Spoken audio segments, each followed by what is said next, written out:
ನಮಸ್ಕಾರ ಸ್ನೇಹಿತರೆ, ಇವತ್ತಿನ ವಿಡಿಯೋದಲ್ಲಿ ಒಂದು ಪ್ರಮುಖ ಉದ್ಯೋಗ ಮಾಹಿತಿಯೊಂದಿಗೆ ನಾನು ನಿಮ್ಮ ಮುಂದೆ ಬಂದಿದ್ದೇನೆ. ಕರ್ನಾಟಕ ಲೋಕಸೇವಾ ಆಯೋಗ ಕೆಪಿಎಸ್ಸಿ ವತಿಯಿಂದ ವಿವಿಧ ಇಲಾಖೆಗಳಲ್ಲಿನ ಗ್ರೂಪ್ ಸಿ ಹುದ್ದೆಗಳಿಗೆ ಸಂಬಂಧಿಸಿದಂತೆ ಒಂದು ಹೊಸ ಪತ್ರಿಕಾ ಪ್ರಕಟಣೆ ಹೊರಬಿದ್ದಿದೆ. ಈ ಹುದ್ದೆಗಳಿಗೆ ಆಯ್ಕೆಯಾದ ಅಭ್ಯರ್ಥಿಗಳ ಮೂಲ ದಾಖಲೆಗಳ ಪರಿಶೀಲನೆ ದಿನಾಂಕವನ್ನು ನಿಗದಿಪಡಿಸಲಾಗಿದೆ. ಆ ವಿವರಗಳು ಯಾವುವು, ಯಾವ ಹುದ್ದೆಗಳಿಗೆ ಪರಿಶೀಲನೆ ನಡೆಯಲಿದೆ ಅನ್ನೋದನ್ನ ಈ ವಿಡಿಯೋದಲ್ಲಿ ಪೂರ್ಣವಾಗಿ ನೋಡೋಣ. ಸ್ನೇಹಿತರೆ, ಈ ಪ್ರಕಟಣೆಯ ಪ್ರಕಾರ ಈ ಕೆಳಗಿನ ಇಲಾಖೆಗಳಲ್ಲಿನ ಹುದ್ದೆಗಳಿಗೆ ಪರಿಶೀಲನೆ ನಡೆಯಲಿದೆ.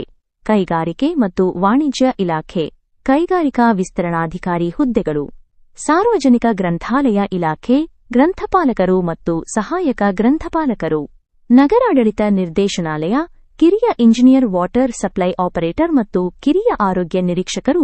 ಒಟ್ಟು 13 ವಿವಿಧ ಅಧಿಸೂಚನೆಗಳಿಗೆ ಸಂಬಂಧಿಸಿದಂತೆ ಈ ಪ್ರಕ್ರಿಯೆ ನಡೆಯುತ್ತಿದೆ. ಈ ದಾಖಲೆ ಪರಿಶೀಲನೆಯು ಮಾರ್ಚ್ 12 ಮತ್ತು ಮಾರ್ಚ್ 13, 2026 ರಂದು ನಡೆಯಲಿದೆ. ಸಮಯ ಬೆಳಿಗ್ಗೆ 10.30 ಗಂಟೆ ಮತ್ತು ಮಧ್ಯಾಹ್ನ 2:30 ಗಂಟೆಯ ಶಿಫ್ಟ್ಗಳಲ್ಲಿ ಇರುತ್ತದೆ. ಸ್ಥಳ ಅಭ್ಯರ್ಥಿಗಳು ಬೆಂಗಳೂರಿನ ಉದ್ಯೋಗ ಸೌಧದಲ್ಲಿರುವ ಕೆಪಿಎಸ್ಸಿ ಕಚೇರಿಗೆ ಹಾಜರಾಗಬೇಕಾಗುತ್ತದೆ. ಈಗಾಗಲೇ ಅರ್ಹ ಅಭ್ಯರ್ಥಿಗಳ ಪಟ್ಟಿಯನ್ನು ಕೆಪಿಎಸ್ಸಿ ಅಧಿಕೃತ ವೆಬ್ಸೈಟ್ನಲ್ಲಿ ನೀಡಲಾಗಿದೆ. ನೀವು ಅಲ್ಲಿ ನಿಮ್ಮ ಹೆಸರನ್ನು ಚೆಕ್ ಮಾಡಿಕೊಳ್ಳಬಹುದು. ಅಭ್ಯರ್ಥಿಗಳು ಗಮನಿಸಬೇಕಾದ ಮುಖ್ಯ ವಿಷಯವೆಂದರೆ ನಿಮ್ಮ ಎಲ್ಲಾ ಮೂಲ ದಾಖಲೆಗಳನ್ನು ಕಡ್ಡಾಯವಾಗಿ ತೆಗೆದುಕೊಂಡು ಹೋಗಬೇಕು. ಅದರ ಜೊತೆಗೆ ಪ್ರತಿಯೊಂದು ಹುದ್ದೆಗೆ 2 ಸೆಟ್ ಜೆರಾಕ್ಸ್ ಪ್ರತಿಗಳನ್ನು ತರಲು ಸೂಚಿಸಲಾಗಿದೆ. ಸೂಚನಾ ಪತ್ರಗಳನ್ನು ಈಗಾಗಲೇ ಅಂಚೆ ಮೂಲಕ ಕಳುಹಿಸಲಾಗಿದೆ. ಒಂದು ವೇಳೆ ತಲುಪದಿದ್ದರೆ ವೆಬ್ಸೈಟ್ನಲ್ಲಿರುವ ಮಾಹಿತಿಯನ್ನು ಗಮನಿಸಿ.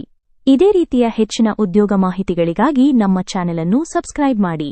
ಈ ಮಾಹಿತಿ ನಿಮ್ಮ ಸ್ನೇಹಿತರಿಗೂ ಉಪಯೋಗವಾಗಬಹುದು, ಹಾಗಾಗಿ ವಿಡಿಯೋವನ್ನು ಶೇರ್ ಮಾಡಿ. ಧನ್ಯವಾದಗಳು.